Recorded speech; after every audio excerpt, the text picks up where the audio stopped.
sampai pelajaran IROB, baru teman-teman yang non santri pada ikut gitu.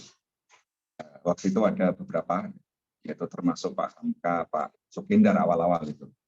Baru saat itu ya ada teman-teman dari luar yang ikut kajian IROB Al-Quran. Ternyata teman-teman yang di grup IROB itu tidak semuanya mengerti basic dari IROB itu kan gitu. Padahal itu pelajaran yang sangat wajib lah hukumnya ya. Kalau kita mau mengirob ya, mengirob apapun itu, entah Al-Quran, entah itu bahasa Arab biasa, pasti kita diharuskan mengetahui namanya salah satunya ilmu nahwu. Dan ilmu nahwu ini yang sangat ringan lah ya, menurut saya sangat ringan ini kitab ya Jurumiyah ini gitu. Dan insya Allah kitab Jurumiyah ini sangat tipis ya, dan insya Allah cepat akan kita hatamkan. Baik, di sini saya sudah share screen ya. Di situ silakan teman-teman lihat ya. Saya selain membaca matannya, ini kan matan. Saya di sini ada kitab ya. Kitab namanya Hasyiah Al-Ajurumiyah. Hasyiah Al-Ajurumiyah. Kitab ini dikarang oleh namanya Syekh Abdurrahman bin Muhammad bin Qasim. Ini sebagai pensyarahnya, salah satu pensyarah dari kitab apa? Kitab Jurumiyah ini gitu. Jadi di sini kan matan itu sangat simpel sekali gitu, sangat simpel sekali sehingga kadang kita membutuhkan maknanya apa, gitu. Artinya apa. Baik, silakan teman-teman di situ dilihat. Saya juga akan bantu dengan hasyiahnya ya, hasyiah yang dikarang oleh Syekh Abdurrahman bin Muhammad bin Qasim. Baik, langsung saja kita mulai. Bismillahirrahmanirrahim. Qala al-musannifu rahimahullahu ta'ala wa nafa'ana bihi wa bi'ulumihi wa amadana bi asrarihi wa a'ada alaina bi barakatihi fid dharain amin.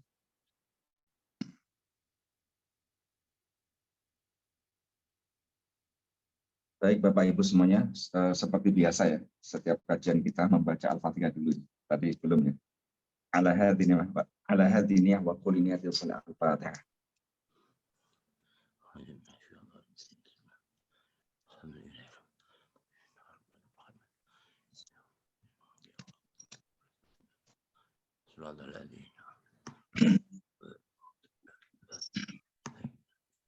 Bismillahirrahmanirrahim.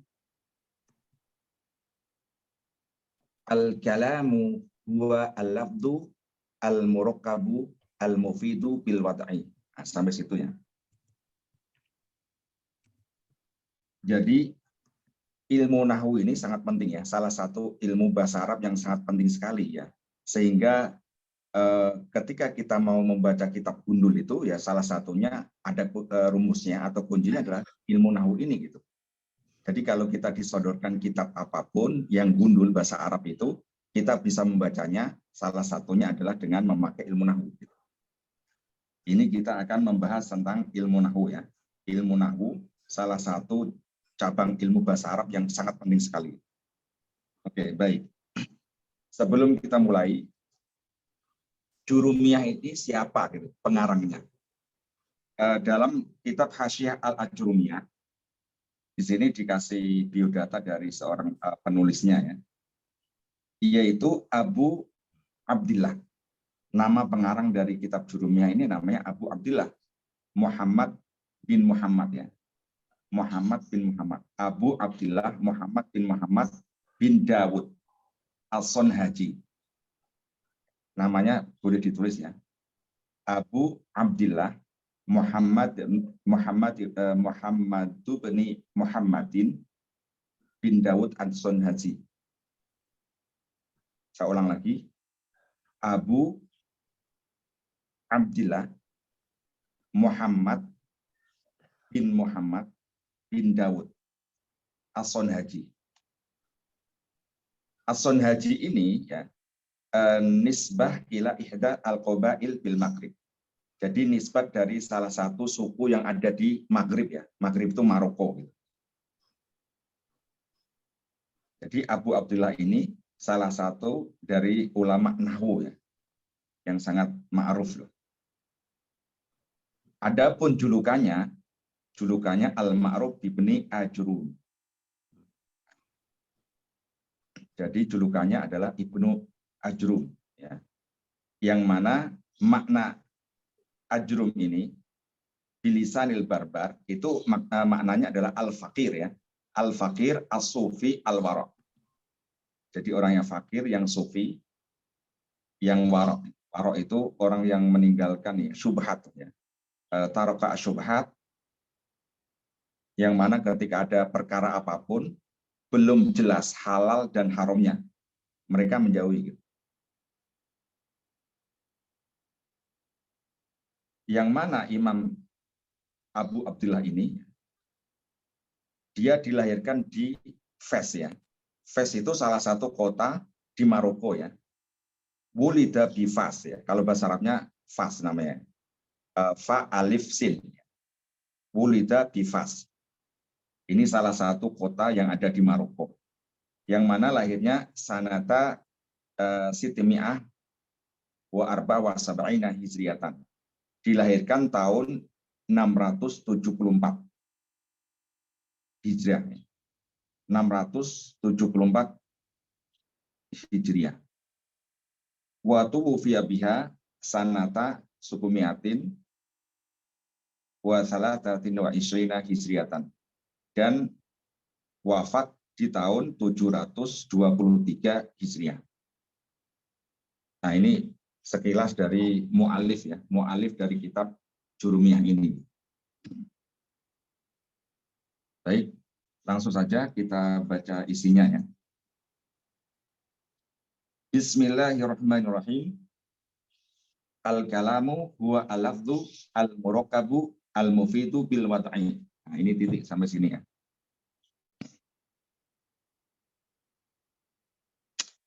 Sekarang kita akan mempelajari nahwu itu apa sih gitu kan. Nahwu itu secara bahasa adalah al-qasdu wal jihatu wal mislu ya. Ada beberapa makna. Nahwu itu artinya al-qasdu, contohnya ya di situ saya kasih contoh. Ya. Naha fulanun asyai'a. Keluar enggak gitu. Naha fulanun asyai'a ai qasadahu. Si fulan menginginkan sesuatu ya. Qasada itu artinya menginginkan ya, atau berniat atau bermaksud ya. Jadi nahwu itu artinya niat, tujuan, maksud, target ya, dan lain sebagainya. Contohnya tadi, naha fulanun asyai'a ai qasadahu. Fulan itu menginginkan sesuatu gitu. Itu makna yang pertama, al-qasdu. Adapun makna yang kedua adalah al-jihatu. Jihah itu artinya arah gitu. Contohnya, sholaitu nahwa al-ka'bati.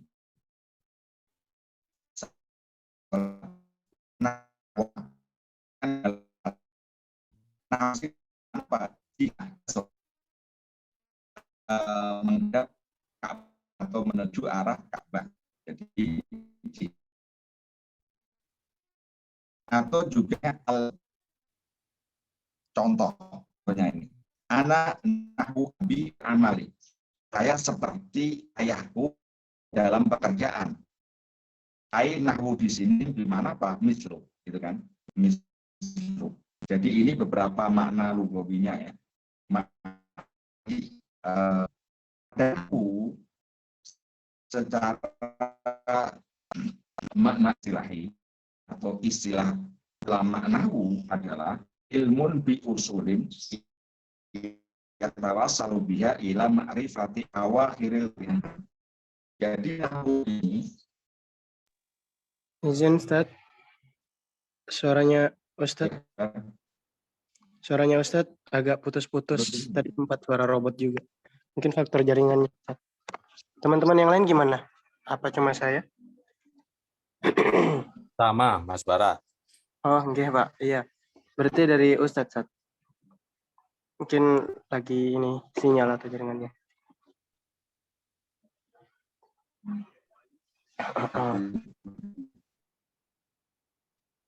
Halo, tes, udah jelas. Udah masuk suaranya, tapi videonya Ustadz belum Apanya? muncul.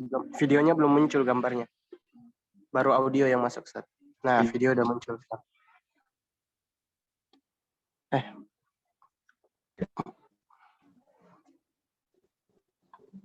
Jadi Belum Ustadz. secara Masih putus-putus Ustadz. istilah Tes. Suara saya kedengaran ya di sana Ustadz? iya jelas, suaramu jelas sih. Oke Ustadz. Coba lagi Ustadz. Ya udah masuk. Gambarnya udah masuk lagi. Udah masuk ya. Soalnya ini saya pakai dua ini. Saya pakai HP dan laptop ini. Iya Ustadz.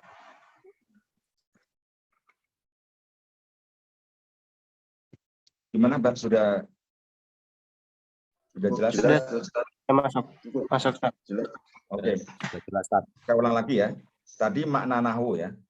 Nahwu secara istilah ya, istilah ulama nahwu pastinya ya, adalah ilmu yang mempelajari ahwal akhir kata ya, secara i'rab maupun bina gitu. Jadi nahwu ini sangat penting sekali ya. Jadi kalau kita disodorkan kitab gundul gitu ya, di situ ilmu nahwu itu berperannya. Peran yang sangat luar biasa pentingnya adalah mengetahui kata per kata, kedudukannya ya, kedudukan kata per kata dalam kalimat itu gitu. Paham ya?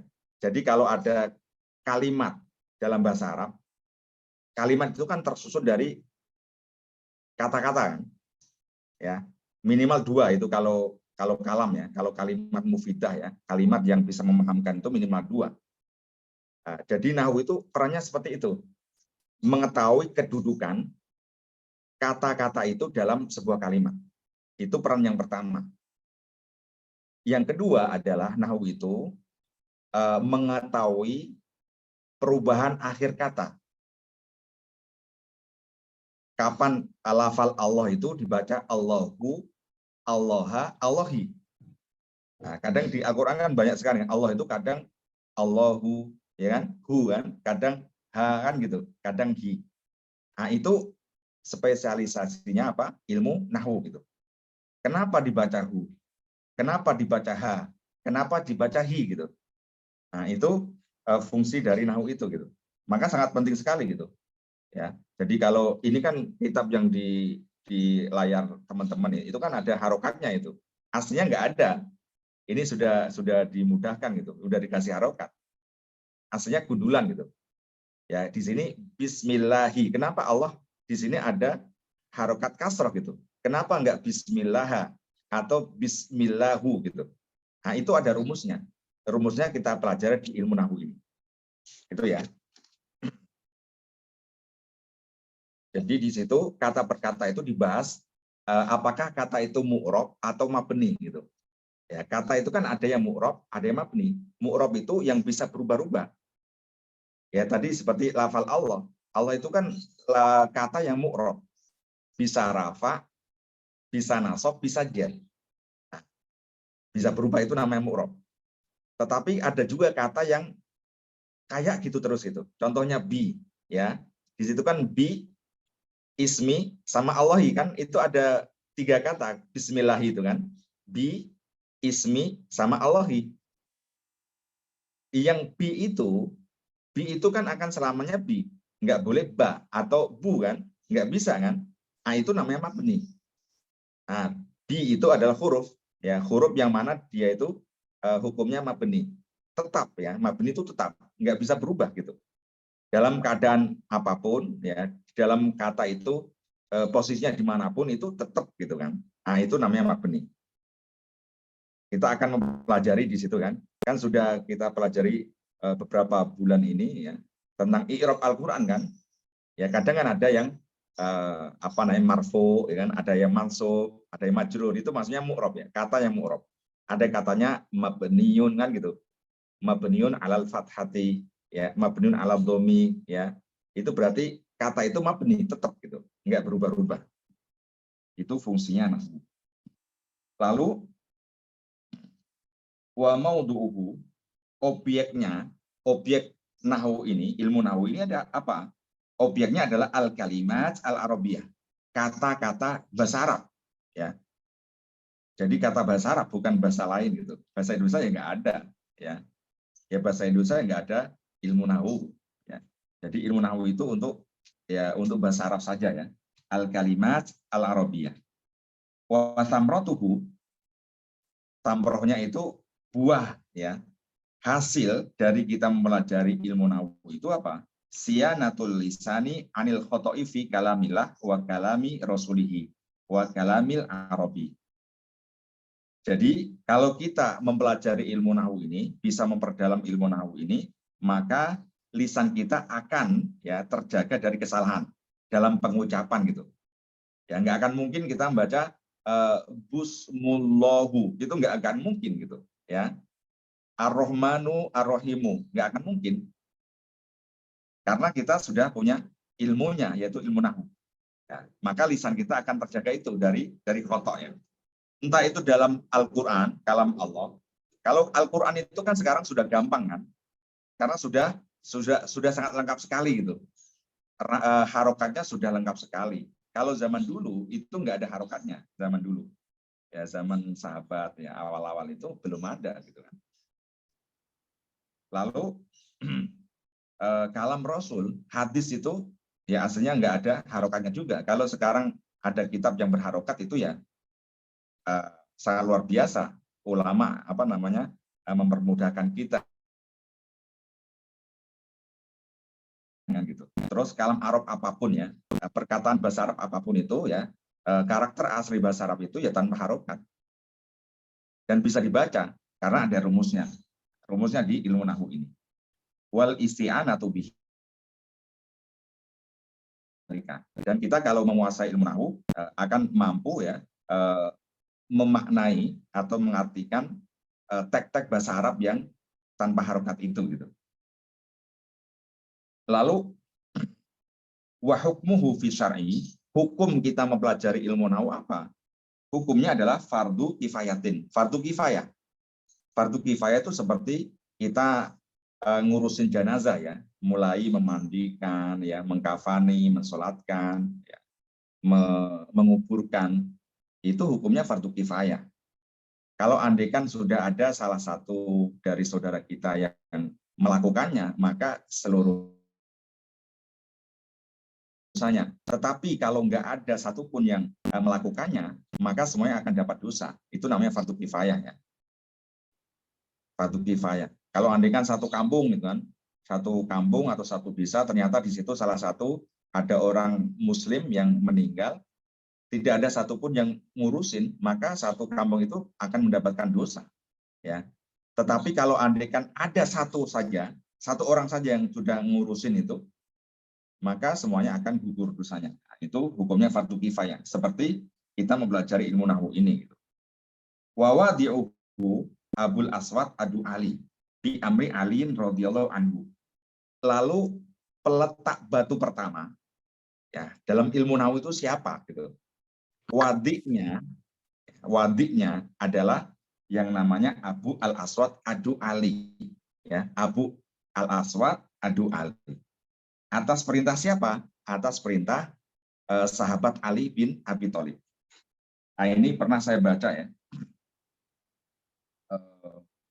Waktu itu salah satu ini pelajaran dari anak saya di pesantren, salah satu pesantren yaitu pesantren Sahama ya, cabang dari Libanon itu ngirim teks gitu kan, kisah tentang Abu Al-Aswad adu Ali itu. Beliau ini sangat resah ya ketika anaknya waktu itu punya anak ya, Abu Al-Aswad adu Ali, dan ketika malam hari lihat bintang, langit itu sangat indah sekali itu, penuh dengan bintang-bintang. Lalu ketika bapaknya itu datang, ngomong gitu, menjelaskan. Yang mana saat itu kata-kata yang dipakai anaknya itu sangat rusak sekali. Karena sudah mungkin ya sudah berhubungan dengan orang-orang non-Arab ya. sehingga berantakan sekali gitu, kata-katanya. Sehingga dari situ Abu Al-Aswad Ad-Du'ali, generasi setelahnya itu sudah bahasanya kok beda sekali gitu, sudah rusak. Makanya penting sekali beliau menerapkan ilmu ya, yang mana ilmu itu bisa memperbaiki susunan kata ya dalam bahasa Arab gitu.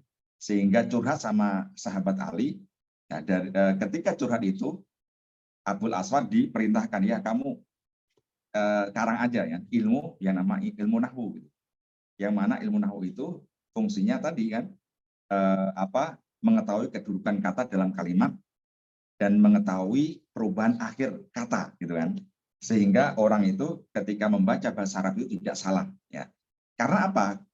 Karena kalau kita membaca kitab gundul dan salah ya, harokat akhir saja itu bisa berubah artinya gitu, sehingga yang mana ketika mutakalim tuh ngomong maksudnya sesuatu ternyata maknanya lain gitu. Itu diharapkan tidak seperti itu. Jadi wadiknya pertama kali ini ya, Abul Aswad Ad-Du'ali atas perintah dari sahabat Ali. Oke, baik. Lalu kitab ini di situ kan langsung dibuka dengan basmalah kan, Bismillahirrahmanirrahim. Bada bil basmalati iktidaan bil kitabi al-azizi. Nah, jadi mu'alif ini mengarang kitabnya, kata pertama kali yang ditulis adalah basmalah. Tidak langsung al-kalamu, huwa al-labdu al-murakabu, tetapi dibuka dengan lafal basmalah. Kenapa? Karena iktidaan, ya, ngikutin, mencontoh dari kitab Al-Aziz ya. Dalam Al-Qur'an itu kan dibuka dengan basmalah kan? Ya, di surat Al-Fatihah itu pertama kali basmalah.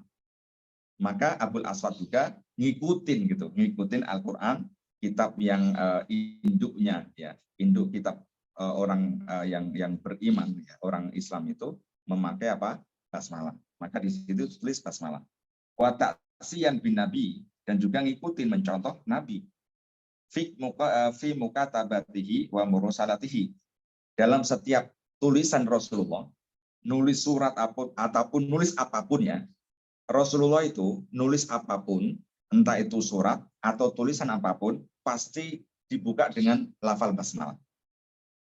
Wa amalan bihadisi kulli amrin dibalin la yubda'u fihi bismillahirrahmanirrahim fahu aqta. Karena Rasulullah pernah bersabda ya, ini sangat penting sekali teman-teman. Sabda Rasul yang berbunyi kullu amrin dibalin. Segala sesuatu ya, apapun itu yang mempunyai dibalin ya, jadi perkara yang mempunyai perkara penting lah gitu. Ya, perkara penting, setiap perkara penting itu la yubda'u fihi bi bismillahirrahmanirrahim, dan tidak dimulai dengan basmalah, fahuwa aqta, maka dia akan terputus. Aqta di sini maksudnya apa? Aqta di sini adalah naqisul barokati, akan berkurang keberkahannya gitu. Jadi apapun ya aktivitas kita, mau apapun, kita tulis dulu Al-Fatihah ya. Kita tulis Al-Fatihah, kita mulai apapun pekerjaan kita dengan membaca basmalah. Kenapa? Ya, kalau tidak kita mulai dengan basmalah, maka tidak ada keberkahannya atau keberkahannya berkurang gitu. Meskipun itu perkara yang sangat mulia sekali ya. Kayak kita belajar ini kan ya, perkara yang sangat mulia, perkara yang ya sangat utama kan. Ya, apalagi kita mempelajari ilmu yang penting gitu. Ya, kita harus buka dengan apa? Dengan basmalah minimal ya. Tadi kan kita sudah buka dengan Al-Fatihah kan? Ya, di situ Al-Fatihah dibuka dengan basmalah. Jadi gitu ya, apapun kalau kita melakukan aktivitas entah itu yang sifatnya ibadah ya mahdhah maupun ibadah yang ghairu mahdhah, ya kita memakai basmalah. Mau tidur basmalah, mau makan basmalah ya, mau belajar basmalah, mau apapun kita baca basmalah, sehingga keberkahan apapun yang kita lakukan itu akan Allah anugerahkan kepada kita. Oke, kita lanjut. Lalu musonef di situ ya, dalam pembukaannya langsung menjelaskan tentang kalam ya. Al-kalamu huwa al-lafdu al-murakkabu al-mufidu bil wad'i. Jadi kalam itu artinya itu kalimat ya. Kalimat sempurna. Kalimat yang bisa memahamkan. Ya, memahamkan siapa? Mukhotob. Memahamkan orang yang kita ajak apa? Berbicara. Jadi kalau kita ngomong, jadi orang yang dengar itu paham apa maksud dari omongan kita itu gitu. Nah, jadi kalimat sempurna itu atau kalam itu ya harus ada 4 faktor ya yang menyusunnya ya. Harus ada 4 hal. Oke, saya baca hasyiahnya. Wal kalamu fil lughati huwa ma yatakallama bi al-insan qalilan kana au katsiran. Jadi kalam secara bahasa itu apapun yang terlontar dari lisan manusia. Entah itu sedikit ya, sedikit ataupun banyak, pendek atau panjang. Itu sudah menjadi kalam.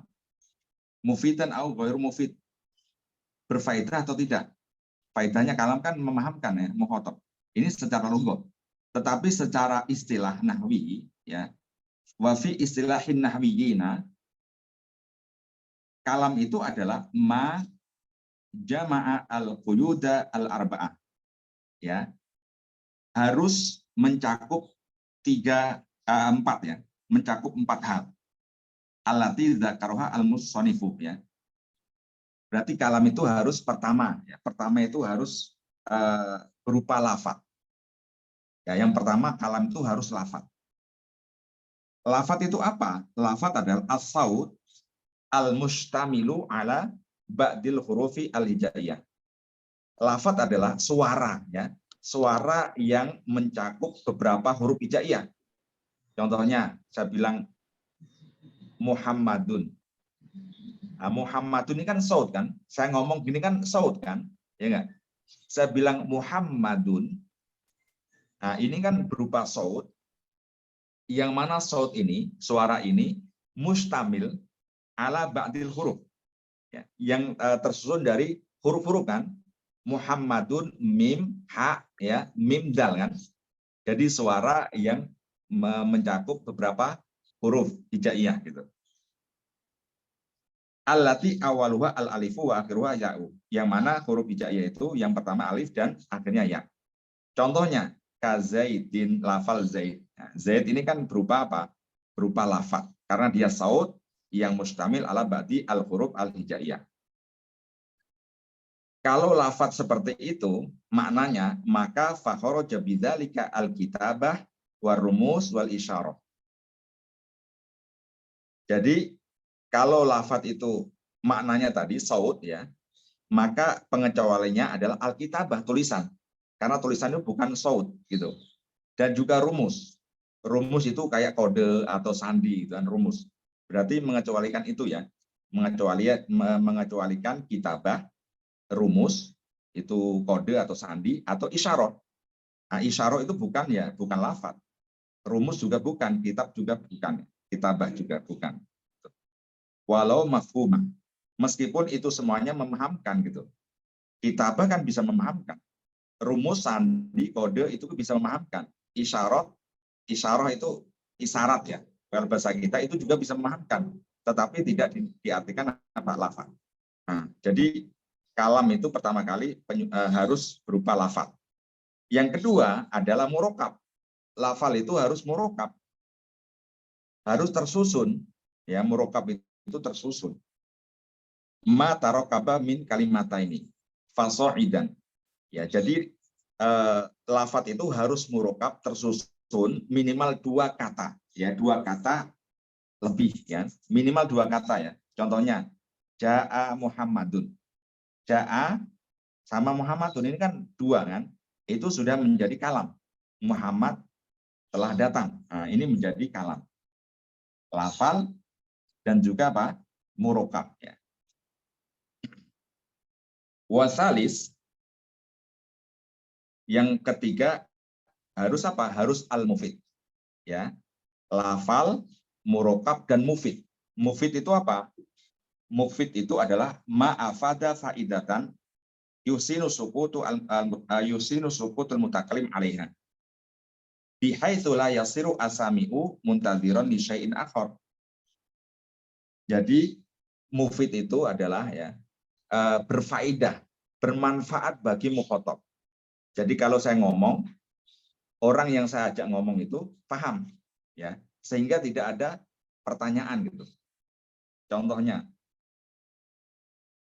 yang tadi sudah ini ya, koma zaitun ya, ja'a Muhammadun. Nah itu kan ketika saya ngomong seperti itu, ja'a Muhammadun, Muhammad telah datang. Ya, ketika mukhotob itu dengar, maka dia tidak akan bertanya lagi. Maksudnya apa gitu kan? Itu sudah jelas kan? Muhammad berdiri, Muhammad datang kan gitu. Itu sudah kalimat yang mufid ya. Kalam berupa kata yang kalimat yang bisa mufid, yang memberikan manfaat atau memberikan faedah kepada siapa? Kepada orang yang kita ajak ngomong gitu atau mukhotob gitu kan. Lalu yang keempat harus apa? Harus wadi ya. Tadi apa? Al-lafdu al-murakabu al-mufidu bil wad'i. Wad'i ini maksudnya apa? Ini ada dua makna ya menurut ulama nahwu ya. Bil wad'i ini maksudnya apa? Bil arab ya, bil lughati al-arabiyati gitu kan.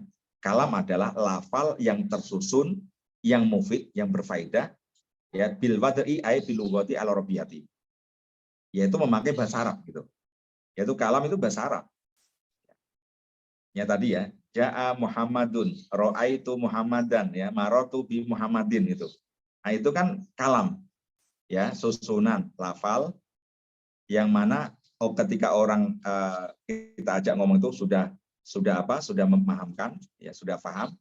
Dan kalam itu tadi, kalimat itu yang saya lontarkan, saya omongkan kepada mukhotob itu memakai apa? Memakai lughah Arabiyah, bahasa Arab.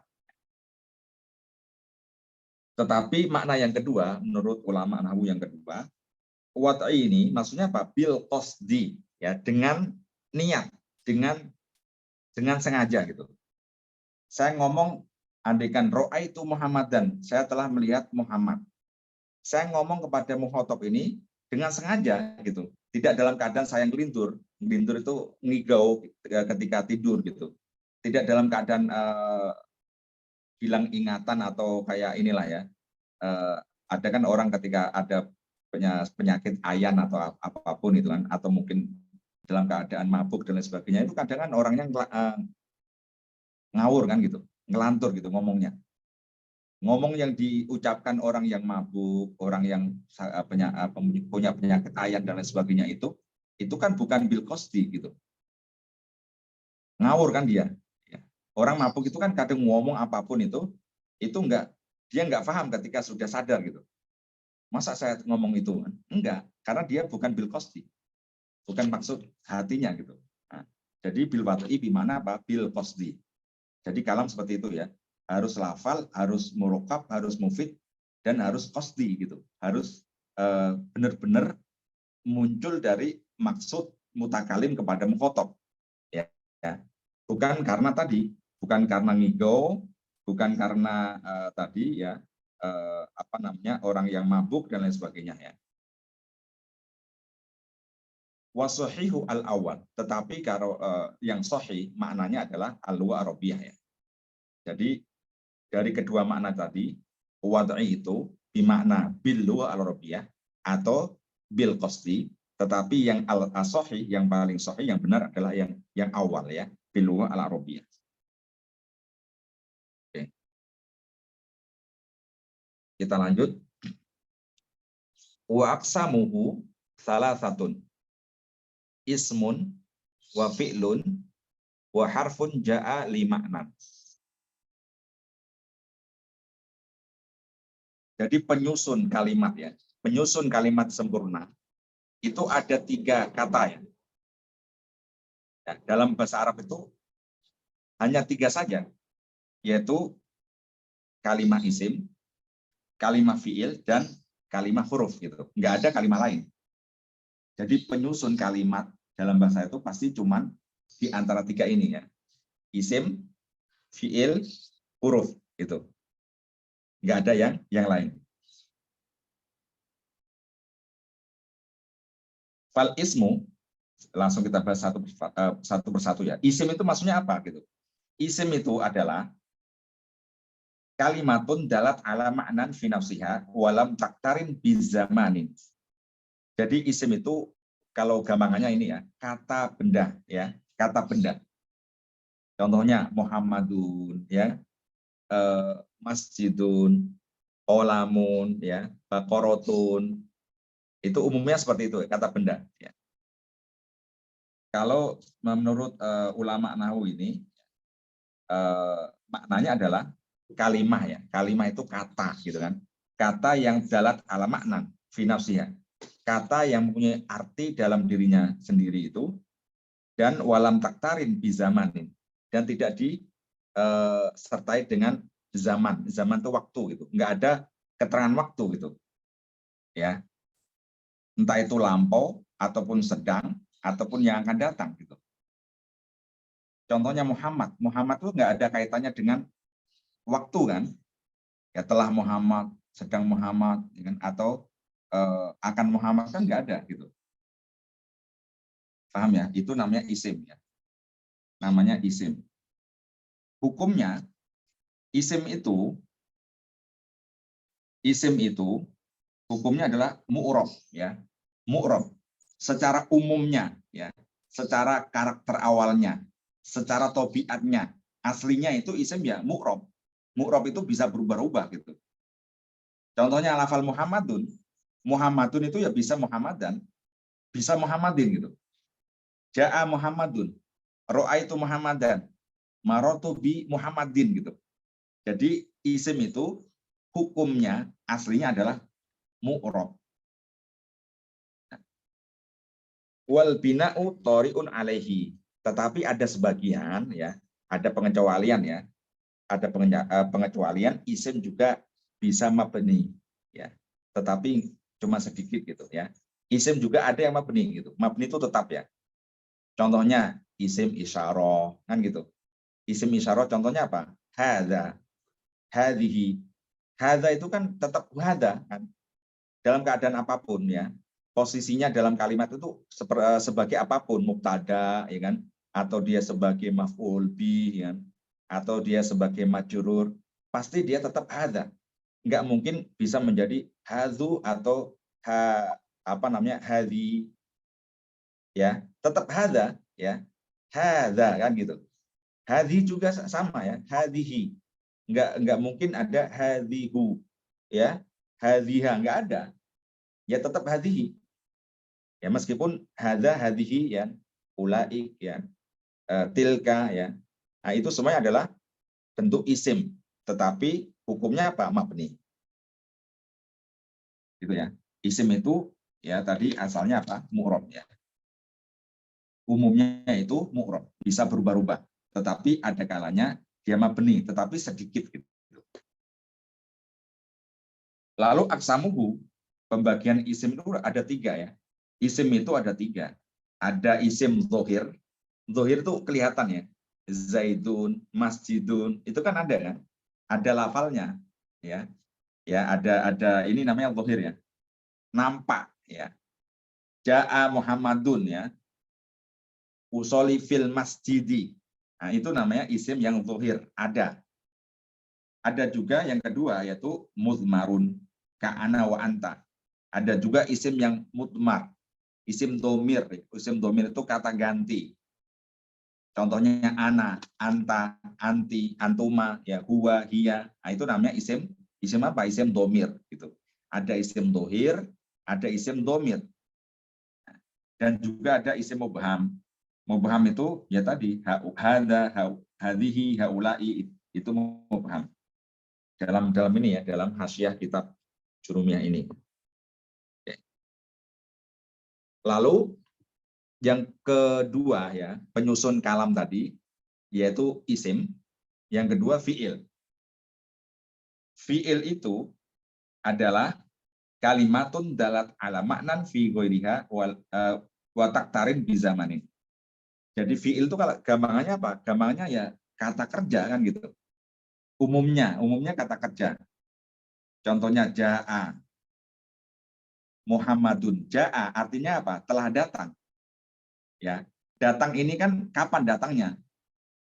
Sudah lampau karena telah kan fi'il madhi gitu. Nah, berarti kalau ada kaitannya dengan zaman, dengan waktu, maka itu namanya fi'il ya. Fi'il gitu. Meskipun ada juga yang bukan kata kerja gitu. Contohnya hasuna ya.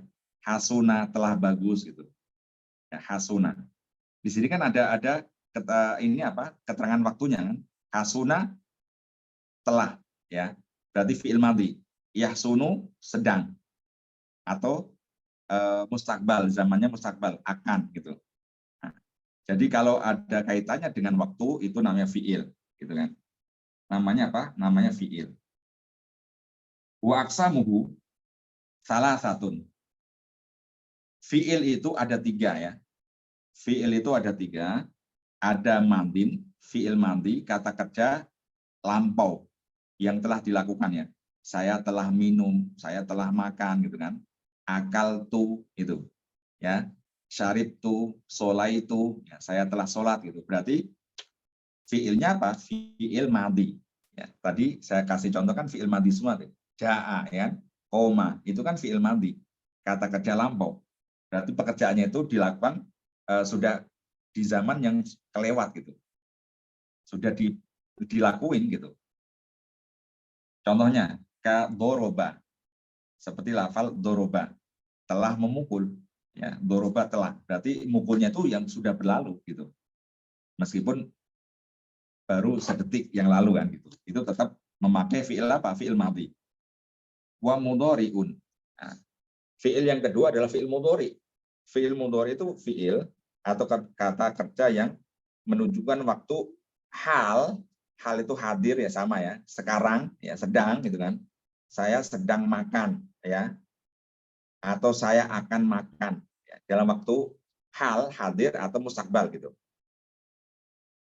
Contohnya ya, ya'kulu Muhammadun asamaka. Muhammad sedang makan ikan.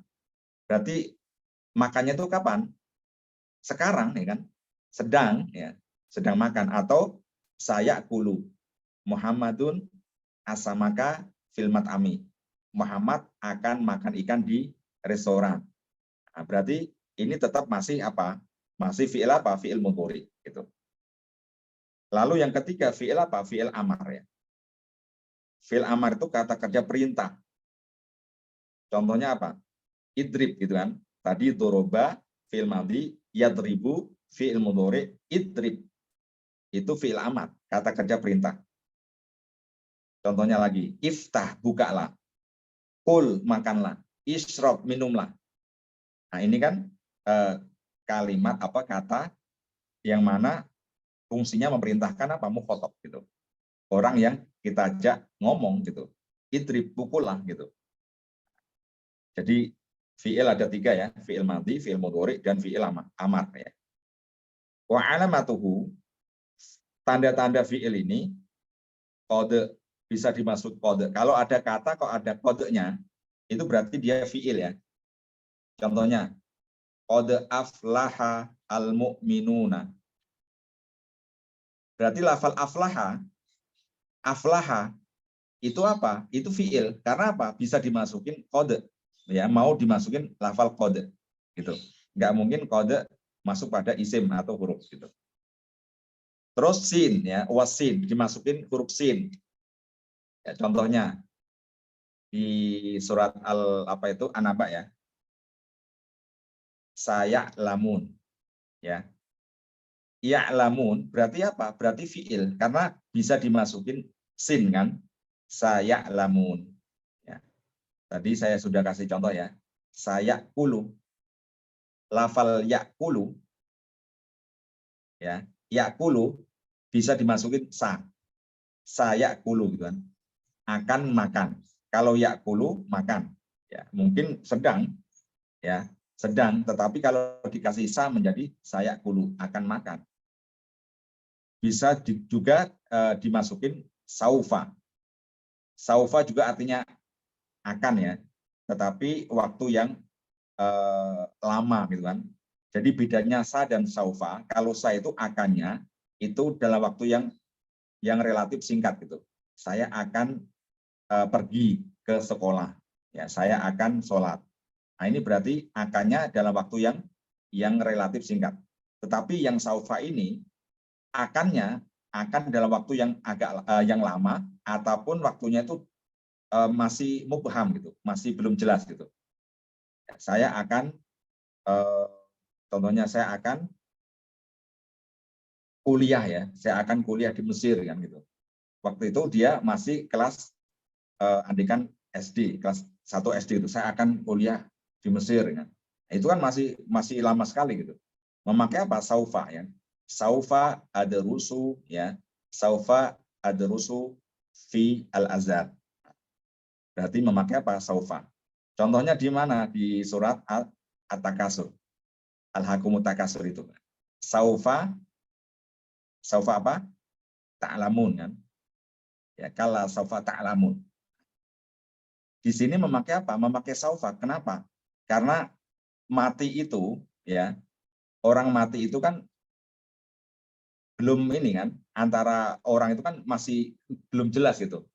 Meskipun ada juga waktunya dalam waktu singkat ya, mungkin sehari lagi, seminggu lagi kan gitu. Tetapi kan belum tahu gitu. Kapan waktunya ya gitu. Jadi di situ memakai apa? Memakai saufa gitu. Memakai saufa. Lalu bisa dimasuki tak taknis ya, sakinah. Contohnya Ja'a Muhammadun. Nah, berarti failnya apa? Muhammad, mudzakkar ya, Muhammad, mudzakkar. Kalau Muhammad saya ganti Fatimah ya. Fatimah kan muannas gitu. Jadi fiilnya tidak ja'a lagi, tetapi dikasih apa? Tak taknis ya. Ja'at Fatimatu gitu. Ja'at Fatimatu. Nah, tak yang mati ini pada lafaz ja'at ya adalah tak taknis ya, yang sakinah.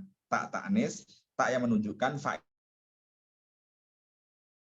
Yang mana itu dia harus sakinah gitu ya, mabni sukun gitu kan. Ja'at gitu kan. Nah, ini berarti ja'a itu pasti fiil karena bisa apa? Bisa ditempelin huruf tak ya. Tak yang sakinah. Lalu fiil juga cirinya ketika dia dimasukin apa? Tak fa'il. Ya. Tak fa'il contohnya tadi akal ta, ya kan? Akal ti, akal tu. Nah, itu namanya tak fa'il. Kalau ada tak gitu, ya, akal ta, akal ti, akal tu berarti lafal akala itu ya fi'il gitu. Ya, itu fi'il, nggak mungkin isim ada tu, ada ti, ya, ada ta, ada tum, ada tuma, ya. Nggak mungkin gitu. Berarti yang bisa ditempelin itu berarti dia adalah fi'il. Oke. Selanjutnya huruf. Huruf itu apa? Huruf adalah kalimatun dalat alama dan fi ghairiha walam taktarin bizamanin. Huruf ya kata yang tidak bisa mempunyai arti ya, kecuali dia digabung dengan kata lain gitu. Contohnya fi. Fi itu kan di. Ya, di kalau dia digabung dengan kata lain dengan isim contohnya al-masjidi ya. Jadi fi al-masjidi, di masjid. Nah, ini baru apa? Baru berfungsi gitu. Kalau di kan orang apa sih di dadi gitu kan. Ya. Berarti huruf itu adalah kata ya, tetap kata yang mana dia bisa berfungsi, mempunyai makna ketika digabungkan dengan kata lain gitu. Lalu huruf ya, huruf ini ada 3 ya. Huruf ini ada 3. Huruf ini ada kalanya muhtas bil ismi. Huruf yang bisa masuk pada isim saja gitu. Khusus pada isim gitu. Kayak tadi fi. Fi itu kan harus pada isim saja. Nggak mungkin fi itu ya masuk pada fiil. Nggak mungkin fi ja'a, fi idrib. Nggak mungkin gitu. Jadi yang pertama adalah huruf yang mukhtas pada isim, yang hanya bisa masuk pada isim. Gitu. Contohnya tadi ya, fi, ya kan?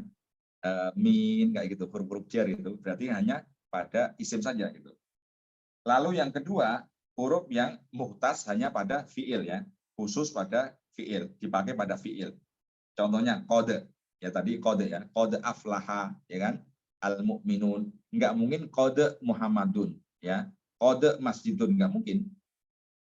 Berarti hanya bisa sesuai pada fiil saja gitu. Terus lam, ya, lam itu lam sama mim, ya, lam yakunil ladina kafaru, kan gitu, lam yakun, lam itu pasti masuk pada fiil mudhari gitu, fiil kan, nggak mungkin lam itu masuk pada isim, nggak mungkin lam masjidun, ya, lam Muhammadun, nggak mungkin. Jadi lam ini huruf yang mukhtas pada fiil. Nah, fiilnya fiil apa? Fiil mudhari gitu. Oke. Yang ketiga, huruf yang mustarok, ya, huruf yang mustarok bainahuma. Mustarok itu ya bisa masuk pada isim, bisa masuk pada fiil juga gitu. Contohnya hal, ya, hal ini kan huruf.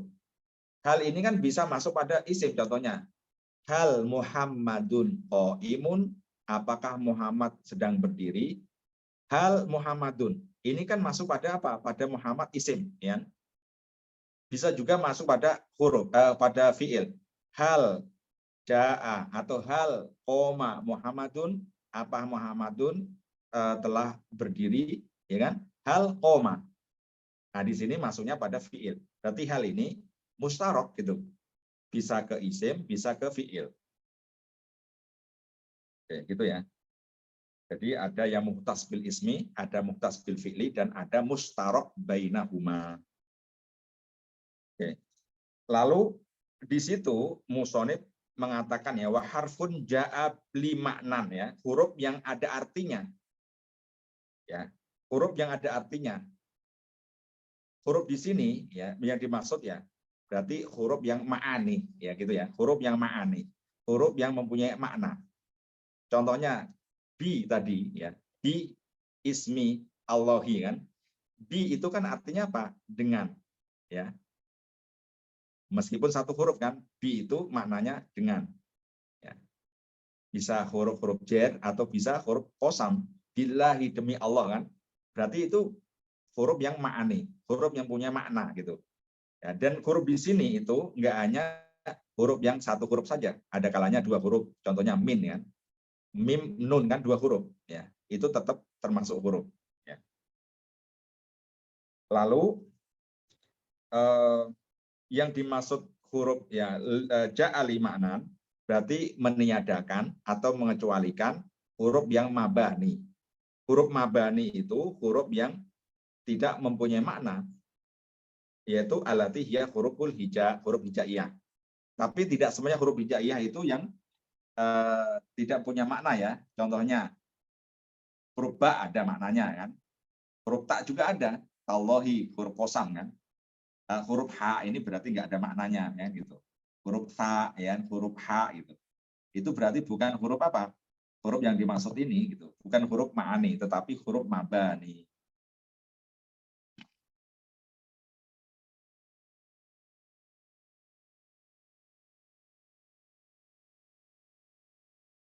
Oke, baik teman-teman, sudah jam 7.03 ya. Kita cukupkan ya untuk materi pada pagi kali ini, ya. Pembahasan yang perdana ini, ya. Semoga bermanfaat, ya. Kita baru sampai ini, ya, sampai ja'ali maknan, ya. Al-kalamu ini bisa dihafalin, ya. Al-kalamu huwa al-lafdu al-murakkabu al-mufidu bil wad'i. Ya, titik di situ.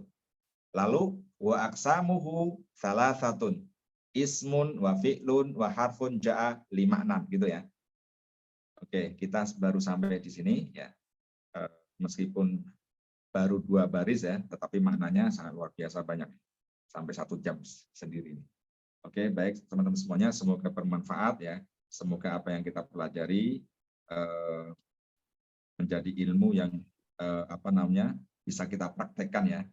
Ya, semoga kita bisa ya menguasai ilmu nahwu dan kita bisa membaca kitab gundul gitu kan. Nah, kitab gundul. Karena kitab gundul itu ya ada rumusnya, itu ilmu nahwu. Dan ketika kita di Saudi dan lain sebagainya, kita baca koran, ya, baca buku-buku apapun, baca daftar menu di restoran dan lain sebagainya, itu semuanya adalah gundul. Dan bisa dibaca dengan apa? Salah satunya ilmu nahwu ini. Baik, kita tutup dengan bacaan hamdalah. Amin. Subhanakallahumma wa bihamdika asyhadu an la ilaha illa anta astaghfiruka wa atubu ilaik. Wassalamualaikum warahmatullahi wabarakatuh. Waalaikumsalam warahmatullahi wabarakatuh. Matur nuwun Ustaz.